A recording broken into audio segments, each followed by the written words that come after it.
प्रणाम. शांतीचे 4 आधार साधनचतुष्टय या मालिकेत आपण मागच्या भागात विवेकाबद्दल बोललो. विवेक म्हणजे योग्य निवड करण्याची क्षमता. आजच्या या दुसऱ्या भागात आपण पाहणार आहोत वैराग्य.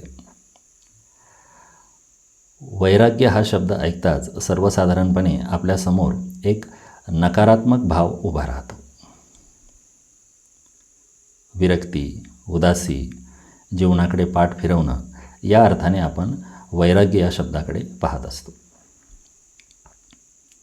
पण खऱ्या अर्थाने वैराग्य म्हणजे असं जीवनाकडे पाठ फिरवणं नाही, तर जीवनाशी अधिक खरं आणि प्रामाणिक नातं निर्माण करणं आहे.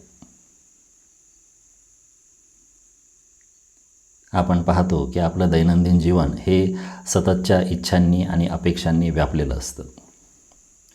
हे मिळालं की आपण शांत होऊ, ते मिळालं की आपण समाधानी होऊ, असं सारखं मनात काहीतरी सुरू असतं. पण प्रत्यक्ष आपला अनुभव असा असतो की काहीही मिळालं तरी आपण शांत आणि समाधानी होत नाही. हा खेळ ओळखणं म्हणजे वैराग्य. काही गोष्टी मिळाल्या तरी त्या क्षणभरासाठी सुख देतात, पण कायमचं समाधान देत नाहीत. अशी हळूहळू पण स्पष्टपणे जाणीव व्हायला लागणं म्हणजे वैराग्याची सुरुवात. श्रेयस आणि प्रेयस या 2 मापदंडांच्या आधारावर आपल्यासाठी योग्य गोष्ट कशी निवडायची हे आपण मागच्या भागात विवेकाविषयी चिंतन करताना पाहिलं. त्यापैकी ज्या प्रेयस गोष्टी आहेत, प्रेयस गोष्टी म्हणजे ज्या गोष्टी आकर्षक आहेत, मोहक आहेत, आवडणाऱ्या आहेत, पण कालांतराने दुःख आणि अशांतता देणाऱ्या आहेत, अशा गोष्टींपासून आपण स्वतःला हळूहळू दूर करायला लागतो आणि श्रेयस गोष्टींना प्राधान्य द्यायला लागतो. त्यामुळे अगदी स्वाभाविकपणे आपल्यात काही अनावश्यक गोष्टींविषयी अनासक्तीचा भाव निर्माण व्हायला लागतो. असा हा विवेकातून अगदी स्वाभाविकपणे आलेला अनासक्तीचा भाव म्हणजेच वैराग्य.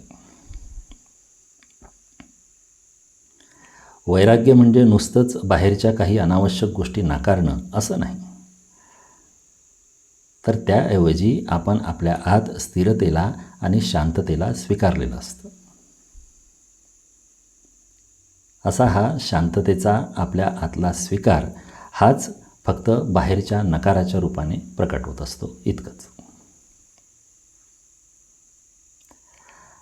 आपण जेव्हा ठरवतो की आपल्या जीवनातल्या शांततेचा आधार हा बाह्य गोष्टींवर किंवा बाहेरच्या गोंधळावर अवलंबून असायला नको, तर तो आपल्याला आपल्या आतूनच मिळायला हवा, तेव्हा असं ठरवणं म्हणजे वैराग्य. आपल्या सगळ्यांनाच आपल्या दैनंदिन जीवनात लहान सहान गोष्टींमध्ये वैराग्याचा सराव करण्याची संधी मिळत असते. जसं एखादी गोष्ट हवी होती पण मिळाली नाही, तेव्हा आपली आतून थोडी चिडचिड होते. अशा वेळी आपण थोडं थांबून स्वतःला विचारलं की ही गोष्ट माझ्या आतल्या शांततेसाठी इतकी आवश्यक आहे का?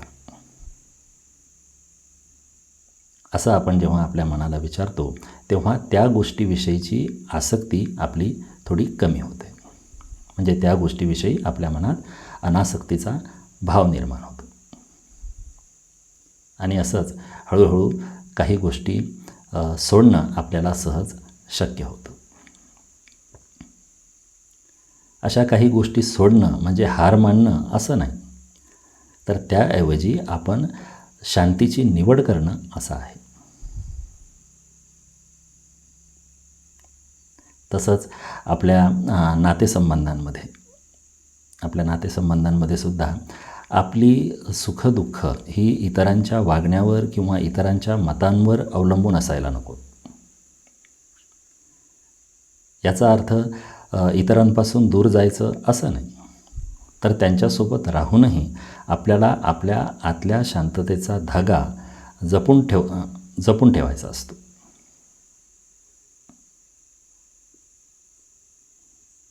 हे थोड्याशा प्रयत्नाने आणि सरावाने जर आपल्याला साधता आलं तर आपल्या अंतरंगात आपल्याला एक सुंदर अशी अंतर्गत स्वतंत्रता अनुभवाला येते, इनर फ्रीडम.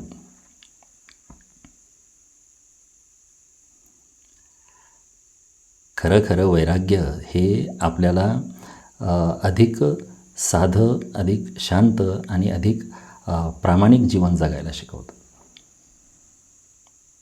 त्यामुळे वैराग्याकडे एक नकार म्हणून न पाहता, एक नो म्हणून न पाहता त्याच्याकडे आपण एक मोठा होकार, मोठा यस म्हणून पाहायला पाहिजे. आणि तो मोठा होकार म्हणजे आपण आपल्या आतल्या शांततेला, स्थिरतेला आणि सत्याला दिलेला होकार.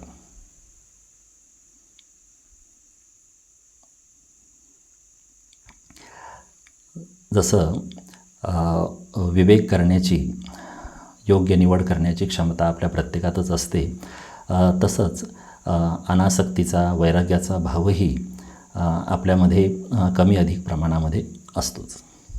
फक्त आज आपण त्याची एक सकारात्मक बाजू पाहिली. तिलाच थोड्याशा प्रयत्नाने आणि सरावाने आपल्याला विकसित करायचं आहे. अशा ठीक विवेकातून आलेला वैराग्याचा भावच आपल्या जीवनामध्ये स्थिरता आणि शांतता निर्माण करत असतो. अशी ही विवेकातून आणि वैराग्यातून आलेली शांती टिकवून ठेवण्यासाठी आपल्याला आणखी एका साधनाची खूप मदत होत असते.